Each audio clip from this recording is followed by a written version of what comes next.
یقین کرو ہم انسان کسی قابل بھی نہیں ہوتے ہیں، یہ صرف اللہ ہے جو ہمیں اٹھا اٹھا کر کھڑا کرتا ہے، ہمارے عیبوں پر پردہ ڈال کر لوگوں میں ہمیں عزت دیتا ہے، ناشکری کے باوجود بے حساب دیتا ہے۔ جب ہم دنیا والوں کے سامنے رو رو کر منتیں کر رہے ہوتے ہیں، دنیا مانگ رہے ہوتے ہیں، تب بھی وہ ہمیں نہیں بھولتا بلکہ دنیا دے دیتا اور پھر غموں میں ڈال کر ہمیں اپنی یاد دیتا۔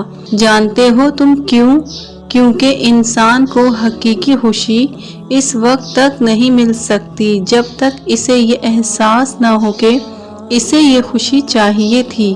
جب تمہیں بہت زیادہ پیاس لگی ہوتی ہے نا، تب پانی تمہیں زیادہ سکون دیتا ہے۔ اس طرح جب تم دنیا کی الجھنوں میں شدید الجھے ہوتے ہو نا، اس وقت اللہ ہی وہ ٹھنڈک اور سکون بنتا ہے جو تمہاری پیاس کو مٹاتا ہے، تمہیں قابل بناتا ہے، ہر چیز کے قابل، ہر معیار پر پرکھتا ہے تمہیں اور پھر بے حساب عطا بھی کرتا ہے۔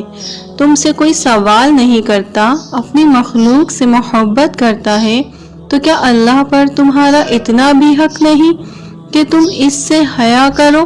عبادت نہیں کر سکتے تو کفر تو مت کرو۔ اگلے دن چڑھنے والے سورج پر تم کو یقین ہوتا ہے نا کہ وہ چڑھے گا اور کل کا دن آئے گا، تبھی تم لمبے لمبے کاموں کی لسٹ بناتے ہو۔ تو کیا اس بات کو نہیں مانتے کہ قیامت بھی یوں ہی کسی ایک کل آ جائے گی؟ اور اگر مانتے ہو تو یہ نہیں جانتے کہ اس دن تم کیا کرو گے؟